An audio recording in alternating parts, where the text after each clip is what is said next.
افسوسناک خبر دیں گے، معروف عالم دین مولانا طارق جمیل کا بیٹا گولی لگنے سے جاں بحق ہو گیا ہے۔ اہم خبر ہے، مولانا طارق جمیل کا بیٹا گولی لگنے سے جاں بحق ہو گیا۔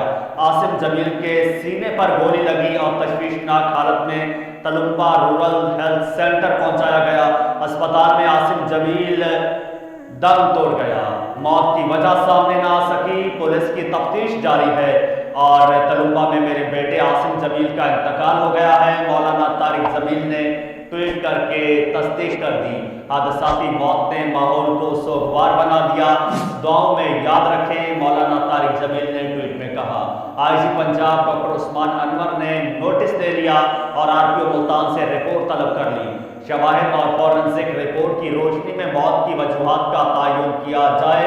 آئی جی پنجاب کی ہدایت، ڈی پی او خانیبال، سینئر پولیس افسران موقع پر موجود، شواہد اکٹھے کر لیے گئے ہیں، ترجمان پنجاب پولیس کا یہ کہنا ہے۔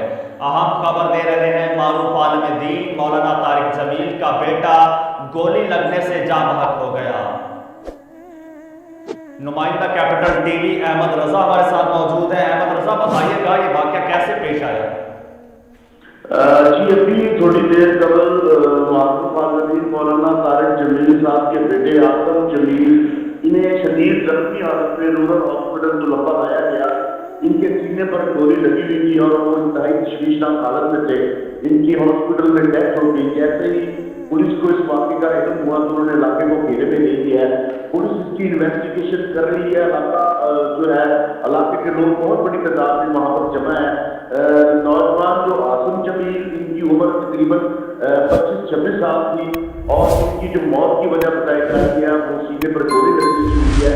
Dead body rural health centre Tulamba میں موجود ہے اور اس کا پوسٹ مارٹم کے بعد لیگل جو طریقہ کار اپنایا جائے گا، اس کے بعد اس کے اصل حقائق سامنے آئیں گے کہ ان کی موت کی وجہ کیا ہے، کیا واقعہ ہوا ہے جس کی وجہ سے ان کی ڈیتھ ہوئی ہے۔ ابھی آر پی او ملتان اور ڈی پی او خانیبال موقع پر پہنچ گئے ہیں اور انہوں نے شواہد اکٹھے کرنے شروع کر دیے ہیں۔ پولیس کی تعداد وہاں پر بڑی تعداد میں موجود ہے۔